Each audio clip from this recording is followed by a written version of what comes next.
No a ako som naznačila, táto výstava je vlastne do istej miery aj diskusia a preto v nasledujúcej chvíle sa budeme venovať tomu rozprávaniu o tom, čo nás spája, o tom, čo spája dvojice, páry, partnerské spolužitia, práve keď sú možno aj ozvláštnené nejakou inakosťou. A dovolila by som si privítať pani profesorku Juliu Halamovú z Univerzity Komenského, ktorá bude našou takou úvodnou hostkou.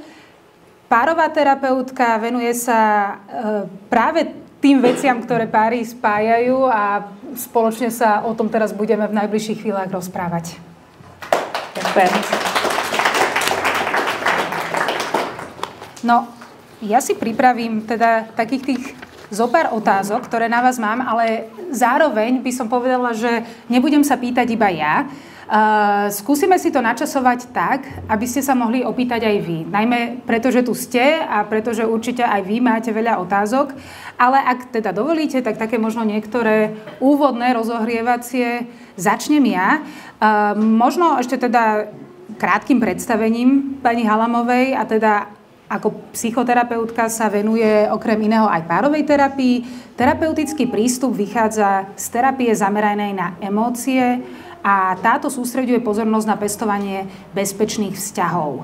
Zároveň je autorkou kníh o vzťahoch, ktoré tu aj máme pred sebou. Jedna z nich sa volá Pripútajte sa prosím a Naštartujte sa prosím je názov tej druhej. Obe knihy sú plné veľmi konkrétnych krokov, príkladov o vzťahoch, ako vytvárať krásne vzťahy a majú tak potenciál pomôcť mnohým párom. Knihy tu sú okrem tejto jednej vizuálnej ukážky aj vo fyzickej podobe vonku. Po diskusii sa budete môcť za pani Halamovou zastaviť, prípadne si knižku kúpiť, prelistovať, opýtať sa, keď už bude tú knižku, keď si ju teda kúpite, tak si ju môžete dať aj rovno podpísať. Takže k tomuto všetkému sa dostaneme, ale poďme najprv na také tie otázky, kvôli ktorým tu sme, tú diskusiu. Je to teda téma výstavy o tom, čo nás spája. Čo by ste vypovedali? Čo má spájať partnerov? Čo má byť za tým pekným vzťahom? Ja som si čítala, čo ste všetky páry tu povedali a ja sa v rámci svojej práce na univerzite venujem aj výskumu. Hej? Čiže ja to tak rada spájam, tú svoju praktickú psychoterapeutickú stránku s výskumom. A za posledných 20 rokov výskum párovej terapie a to, ako vyzerá dobrý vzťah, strašne napredoval. Hej. Dovtedy tá terapia párová bolo to, čo najneradšej všetci terapeuti robili, lebo nevedeli, ako to urobiť a tá frustrácia z toho, že to nejde, bola obrovská, takže vlastne nikto nechcel robiť poriadne. No a teraz v tom nastal taký obrovský boom aj vo výskume, aj vo vzdelávaní a táto terapia zameraná na emócie je najefektívnejší párový prístup na prácu s distresom, ktoré majú páry, keď nie sú v pohode. Hej? A to, čo ľudí spája, podľa toho výskumu vyplýva, že sú to také 3 oblasti a tam sa dajú isto schovať všetky tie veci, ktoré máte vy tam konkretizované v takom v svojom špecifickom jazyku. A v tom vedeckom je to ako keby, že sa to povie, že blízkosť, hej? To, že či si ľudia rozumejú, potom je to rešpekt, či sa dokážu akceptovať a príťažlivosť, že či sú si navzájom, viete, sympatickí, či sa sebe navzájom páčia. A tým sa nemyslí iba sexuálna stránka, ale tak, niekto sa vám môže páčiť aj intelektuálne alebo emotívne, že vám je taký blízky. Tak to sú také 3 hlavné oblasti a potom spadá, viete, kopec takých drobností. Emócie asi nie sú úplne drobnosť, najmä keď sa samotná tá terapia zameriava na emócie, tak ako si môžeme tie emócie práve pri tých vzťahoch predstaviť? Tak veľa ľudí, keď príde do terapie, tak sa príde s tým, že sa tých emócií boja, pretože majú ten zážitok z toho, že ich napríklad zaplavia a nevedia, čo majú s ním robiť, že majú veľa negatívnych emócií. A niekedy aj prídu s takou požiadavkou, že prosím nás zabezpečiť, aby som necítil alebo necítila toto a toto. A ja vždy poviem, že aj keby som to vedela zabezpečiť, vám to neurobím, lebo by som vám tým ublížila. Že tie emócie majú to sa povie, že adaptívnu funkciu, to znamená, že oni majú nejaký cieľ alebo nejaký zmysel. Napríklad, keď sa bojím, tak potrebujem bezpečie, hej? Keď som smutný, tak túžim po blízkosti, hej? Keď som žiarlivá, tak chcem, aby to bolo výnimočné, hej? Medzi mňou a mojim blízkym človekom. A tak ďalej. Čiže každá z tých emócií má za sebou nejakú potrebu a ona nám vlastne, keď cítime tú emóciu, tak dostávame informáciu o tom, čo potrebujeme urobiť. A keď my necítime tie emócie, alebo pod vplyvom traumy ich môžeme aj necítiť, tak my ako keby nám chýbal kompas v živote, že my nevieme, čo potrebujeme. Viete, a potom niekedy ľudia prídu a povedia, že ja neviem, ja sa cítim tak nejak akože rozbredle, ja neviem ani dobre, ani zle a neviem ani čo, hej, no a nie som šťastný alebo šťastná, hej. A to vyplýva aj z toho, že viete, že ako keby stratili za pochodu tými životnými skúsenostiami ten svoj vzácny kompas, ktorým by vedeli, že kam chcú ísť a čo potrebujú a čo je pre nich zmysluplné alebo čo ich teší. Čiže keď sa rozprávame o istom dobre fungujúcom vzťahu, tak tie emócie, alebo tá ochota, tá reflexia, priznať si emócie je taká kľúčová. No podľa výskumov sa prišlo na to, že to, čo je najväčším predpokladom toho, že či sa pár cíti spokojne, je tzv. Emocionálna rezonancia. Ja to vysvetlím. To znamená, že ja dokážem očítať na svojom partnerovi a partner na mne, že čo cítim a čo potrebujem a dokážeme si to navzájom vyjadriť a reagovať a tie potreby si uspokojovať. Hej? Ale niekedy prídu páry do terapie a ja sa ich, viete, pozerám sa na nich, oni spolu komunikujú, ja sa ich spýtam, že čo vidíte, čo cíti vaša manželka alebo váš manžel. Oni povedia, ja neviem. Viete, a sedia oproti sebe a pozerajú sa na seba, oni to nevedia. Hej? To znamená, že tam majú strašne malú možnosť sa naozaj tie potreby uspokojovať a reagovať na seba tak, aby im bolo spolu dobre. Čiže sa to ako keby potrebujú potom naučiť, aby tie emócie cítili, vyjadrovali a boli schopní odčítavať jeden na druhom, aj na sebe a potom aj na ne reagovať. Že to je potom trošku aj o takom nácviku zručnosti s tými emóciami. A toto je najväčší faktor spokojnosti partnerskej, hej? Čiže emocionálna rezonancia sa to volá. Alebo schopnosť vnímať a odčítavať a vyjadrovať a reagovať na emócie navzájom a na potreby, ktoré sú za tým. No používame už vlastne také aj celkom odborné slova, ale zasa ja by som sa im nebránila, keďže tu máme odborníčku, čiže tá rezonancia, dá sa emocionálna rezonancia preložiť do rozprávania, alebo tam teda musí byť to vnímanie aj mimo slov, lebo to asi sa s tým tiež často stretávate, že sa partneri spolu nerozprávajú, alebo nevedia rozprávať, alebo sa nechcú rozprávať? Tak mala som aj páry, ktoré sa celé mesiace nerozprávali a potom už ani nevedeli vlastne, že prečo sa prestali rozprávať. Len už sa to tak nejako ako zabehlo. No. Čiže ale to nebol dobrý príklad, im nebolo dobré, hej? To nie je želaný stav. Tak to obráťme konštruktívne, pozitívne. Čo sú tie hlavné veci, na ktoré by partneri pri budovaní toho dobrého vzťahu teda nemali zabúdať? Tak som hovorila, že sú to tie 3 oblasti, ktoré potrebujú živiť. To znamená, že tú blízkosť, tam sme rozprávali už o tej emocionálnej rezonancii. Okrem toho tam je aj emocionálna dostupnosť. To znamená, že si tu pre mňa, keď ťa potrebujem, reaguješ na mňa, keď ťa zavolám. Čiže či ten druhý človek je mi k dispozícii. Viete, že ak je niekto ako tzv. Tie kočovné alebo námornícke manželstva, že keď je niekto mesiace preč a potom sa vráti, tak ten druhý zatiaľ ako keby žije úplne paralelným životom, hej? A keď spolu medzi časom nekomunikujú. Iná vec je samozrejme, že keď na chvíľku niekto odcestuje a keď sa vráti, tak sú si ešte vzácnejší. To je iný príklad, ale ak dlhodobo spolu nie sú pre seba navzájom dostupní, tak to vytvára napätie a takú vnútornú emočnú bolesť medzi tými ľuďmi, že ten druhý nereaguje, keď ho potrebujem.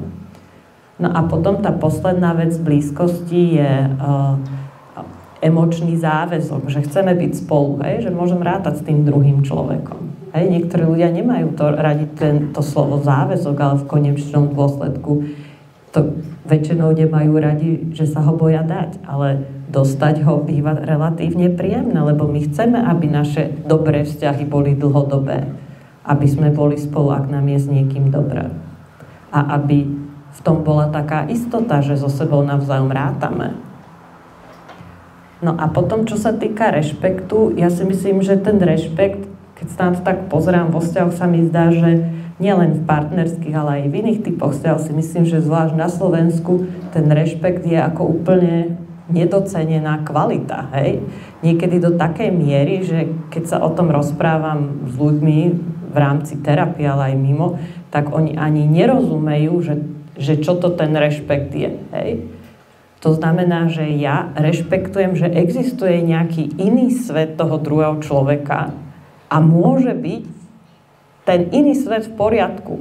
Lebo chodia po svete ľudia, ktorí sú presvedčení, že svet je iba taký, ako oni majú vo svojom vnútri. Ale tých svetov je milióny, hej, rôznych.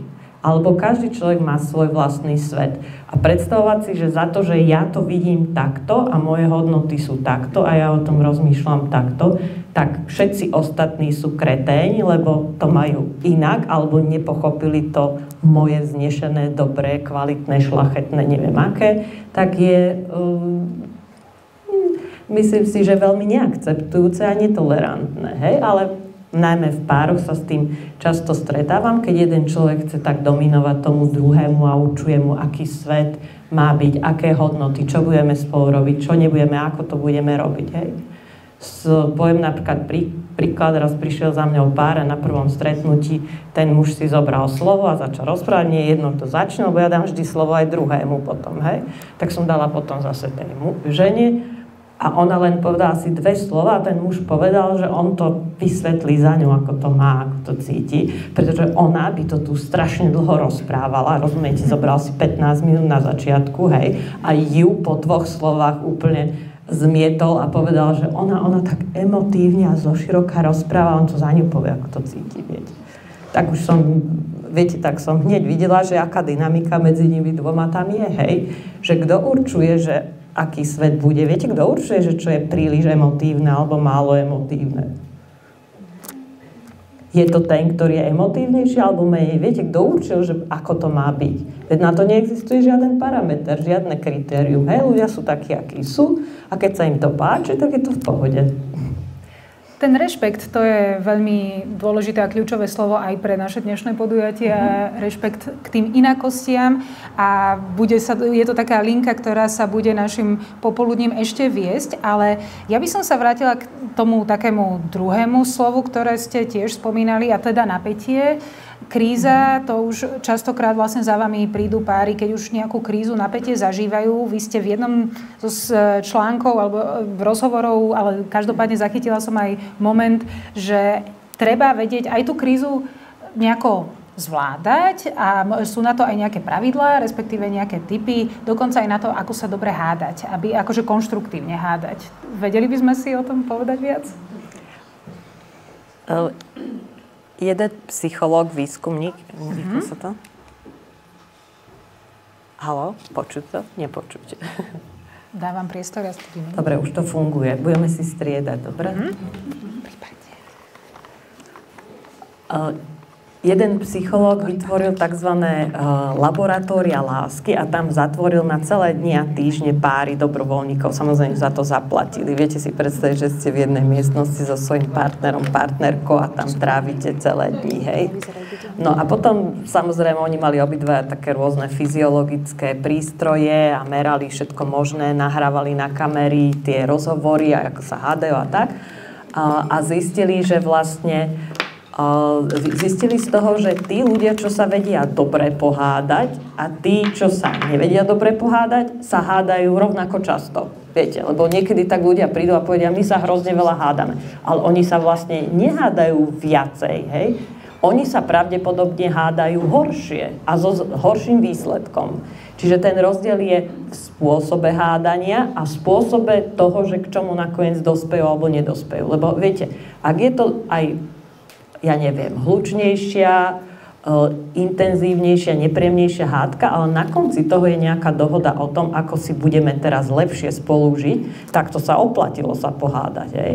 Ale ak sme sa pohádali a na konci toho len každý sa cíti viac sám a nerešpektovaný a neporozumený a na ničom sme sa nedohodli, tak to bola trochu zbytočná hádka, nie? Čiže veľmi od toho záleží. Hej. No a to jedno pravidlo, také najzákladnejšie hádania je, že keď som emočne zaplavená alebo zaplavený, tak si urobím pauzu. To znamená, že hoci kto z partnerov cíti, že už má dosť, to sa dá aj fyziologicky odmerať. Býva to niečo nad 100 tepov za minútu u hodinky už máme štandardných ľudí alebo u športovcov 80+. Môžete ukázať svojej manželke alebo manželovi, potrebujem pauzu. Už mám naozaj dosť, viete?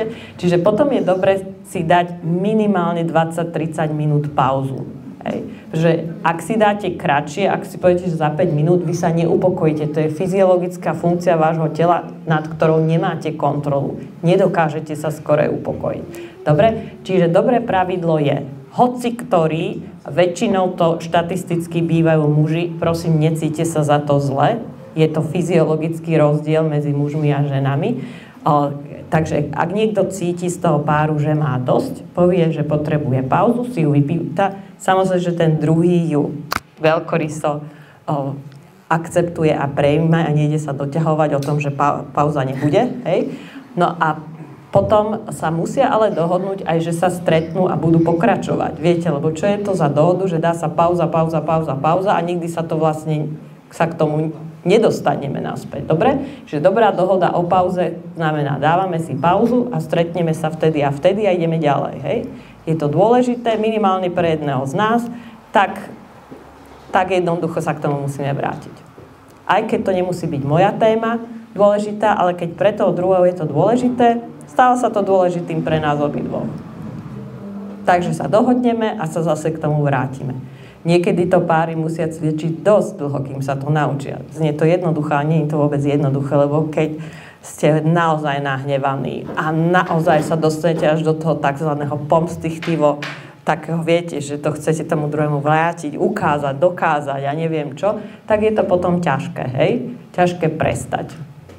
Ale keď sa človek dostane do toho emočného zaplavenia, tak sa správa tak, že to potom ľutuje. Viete, čiže to sú tie spôsoby, keď sa ľudia úplne dourážajú, doubližujú a potom je to ľúto.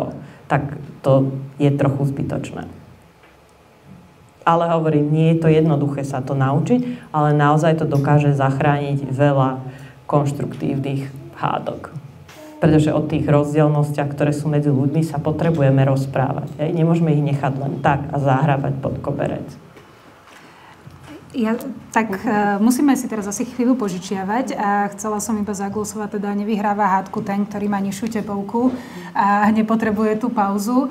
A dokonca, tak aby to bolo fér, tak už máme 2 mikrofóny, svoj si vezmem k sebe, ale dala by som priestor aj tu prítomným ľuďom na ich otázky. Mikrofón sme už oživili, čiže ja svoj dávam k dispozícii. Ak by ste mali otázku, zdvihnite ruku, ja prídem za vami, ale prípadne ja mám aj ďalšie otázky na pani profesorku, ale keďže je to naozaj nie o tom, čo nás spája, aj nás tu všetkých navzájom, nie iba nás dve vpredu s mikrofónmi, tak je tu tá možnosť. Prípadne, kým je také ešte ticho a rozmýšľate nad otázkou. Ja mám ešte takú otázku na ten kontext nás tu na Slovensku.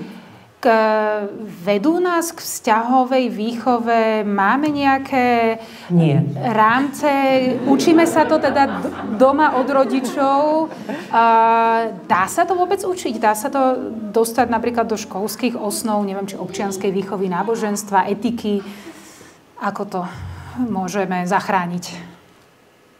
Ja si myslím, že naozaj sa to dá naučiť. To určite áno. Je to tak, že veľa z tých vecí, ktoré fungujú pre vzťahy, nie je takých, že si ich človek len tak domyslí alebo ich predpokladá na základe nejakého zdravého sedliackého rozumu. Niektoré vyzerajú tak, že sú mimo toho zdravého sedliackého rozumu. Takže predpokladať, že ja som odborník na vzťahy, je veľmi ťažké, lebo ten človek, o ktorom som vám hovorila, že vymyslel tie laboratória lásky, volal sa John Gottman, tak on napríklad povedal, že on má už okolo 80-ky, tak za celý život, čo robil výskumy partnerských vzťahov, povedal, že sa vyplnilo tak zhruba 40% jeho hypotéz výskumných. A to je horšie, ako keby si bol len tak random hádzal kockou. A viete, on to celý život študuje, takže ak si bežný smrteľník myslí, že je odborník na vzťahy, asi naisto nemá pravdu. Hej? Ale každý má šancu si niečo načítať, dozvedieť sa, vyskúšať a otestovať v praxi, že čo je pre neho zmysluplné a čo nie. Takže vidím hlásiacu za ruku. Ďakujem pekne. Ja som sa chcel spýtať ohľadu tej emocionálnej rezonancie, keď v pároch sú teda dvaja, ale na iných úrovniach schopností tej emocionálnej rezonancie. Že či odporúčate potom treba zajsť, aby ten človek, ten jeden, ktorý nie je až taký schopný tej komunikácie, že teda chce ten pár byť spolu, ale jeden z toho páru nie je schopný z nejakých dôvodov, či už osobných, emocionálnych nejakých zranení predošlých, nie je schopný sa otvoriť. Že či odporúčate tam individuálny prístup, že je každý sám, alebo teda jeden nech sa vyrovnajú na tú rovnakú schopnosť komunikácie, alebo ako by ste tam odporúčali v takýchto prípadoch? Poďte, ja si myslím, že je úplne najefektívnejšie, keď prídu vždycky dvaja. Hej. Pretože oni si to môžu rovno tam nacvičiť, rovno naučiť sa reagovať jeden na druhého a rovno tam prekonať tie bariéry a aj ten druhý človek, ktorý povedzme, že má väčšiu schopnosť tej emočnej rezonancie, potrebuje rozumieť tomu, prečo ten druhý to má menej. Hej. Často je za tým trauma, ako ste to vy sami naznačili. Hej, a to je realita. A je pravda, že sa napríklad výskumne tiež zistilo, že ľudia v dlhodobých bezpečných vzťahoch dokážu zmeniť tie svoje traumatické zážitky a prepísať ich dobrými zážitkami. Ale naozaj to kladie väčší ako keby nápor na toho druhého človeka, ktorý mal možno viac šťastia v živote, že mal viac dobrých skúseností. Ale rozhodne je to nápor. Odpovedala som? Áno, ďakujem. Máme priestor? Áno, ešte na otázky. Ďakujem. Ja som sa chcela spýtať, že čo si myslíte, že je najlepšie spraviť, keď sa nám začne páčiť nejaká iná osoba, ten človek, s ktorým sme vo vzťahu a stále chceme byť s tým človekom, ale či sa máme nejako úplne vzdialiť alebo tie emócie zahrávať, čo je také najlepšie. V podstate žiadne zahrabávanie emócií ešte nikomu veľmi nepomohlo, hej? Ale toto sa ma často pýtajú aj študenti na vysokej škole, keď ich učím, že čo mám robiť, hej, že keď sa takéto niečo stane a viete, je taká historicky spoločenská doba, ktorá zamilovaniu dáva takú hodnotu nebývalú, ako nikdy v histórii nemala, viete, takéto akože emočné očarenie niekým iným, hej. Že to je prvá vec. Druhá vec je, že keď sa mi niekto páči, tak ja si potrebujem vo svojom vnútre preskúmať, že kvôli čomu. Viete, tak ako som vám povedala, že každá emócia má nejakú potrebu a ja potrebujem zistiť, čo to je. Tento človek sa mi páči, pretože má v sebe dobrodružstvo, ktoré som ja v sebe utopila. Hej? A fascinuje ma na tom človeku toto a ja sa potrebujem naučiť byť dobrodružnejšia, aby som... Viete, a potom nemám potrebu Viete, to automaticky odplynie, lebo viete, niekedy nás priťahujú ľudia, ktorí majú vlastnosti, ktoré my máme také vo našom vnútri skryté a nezrealizované, ako keby, hej. Alebo často to môže byť aj niečo o vašom, nielen o vás samých, ale môže to byť niečo o tom vzťahu, hej. Že napríklad, ak sa necítim akceptovaný svojim manželom alebo manželkou alebo partnerom, partnerkou, tak môžem vo mne pocity zaľúbenia vytvoriť človek, ktorý mi dá presne tú jednu vec, ktorá mi chýba v mojom vzťahu. Ale ja sa predsa môžem vrátiť do toho svojho vzťahu a to tam zbudovať. Ja predsa nemám jedinú možnosť viete na základe emočného porivu sa zdekovať a viete začať znova niečo budovať. To je veľmi nákladné. A s neistým koncom navyše. Takže by som povedala, že netreba to zamilovanie nejako preceňovať. Hej? Je to príjemný pocit, hej? Ale treba aj rozumieť, že kvôli čomu som sa zamiloval alebo zamiloval do tohto človeka a čo s tým chcem naozaj urobiť. My predsa nie sme obeťmi našich emócií. Oni nám len dávajú dôležité informácie a my sa rozhodujeme, čo s nimi potom urobíme. V kontexte celého života, ktorý máme a smerovania, kam chceme ísť. Tak máme tu ešte poslednú otázku v tejto sekcii. Dobrý deň. Ja by som sa chcela opýtať, čo si myslíte o tých šmejdoch, alebo v poslednej dobe sociálne siete aj publicistika je zaplavená tým, ako zneužívajú staršie ženy na to, aby od nich vylákali peniaze. A v podstate im ponúkajú nejaké emócie cez sociálne siete. A v podstate už keď sa príde k peniazom, tak treba to stopnúť, to je jasné, ale čo si myslíte o tom, že čo to svedčí o našej spoločnosti, o tých starších zneužitých ženách, že čo im chýba? Viete, že vždy priťahuje to, čo chýba a poďte sa, my to môžeme otočiť aj na mužov, veď aj oni majú svoje oblasti, ktoré im chýbajú, ktoré potom vyhľadávajú, hej? To je tak, viete, väčšina párov, keď príde, tak väčšinovo prečo prídu muži je, že majú málo sexu a ženy prídu, že majú málo blízkosti, viete. A keď sa nájde niekto, kto im to poskytne iný, tak je to proste veľmi lákavé. Ale samozrejme, že záleží, že ako sa s tým človek vysporiada, ale ja som asi úplne nerozumela, čo sa pýtate, lebo viete, vždycky trh ponúka to, čoho je nedostatok a čo si niekto bude chcieť kúpiť alebo zadovážiť. Takže v nejakom zmysle je to trhový mechanizmus a viete, vám sa to môže páčiť alebo nie, ale pokiaľ stále nájdu ľudí, tak to stále niekto bude robiť. To je rovnako ako s prostitúciou alebo s niečím iným, hej. Že dopyt ponúka, no tak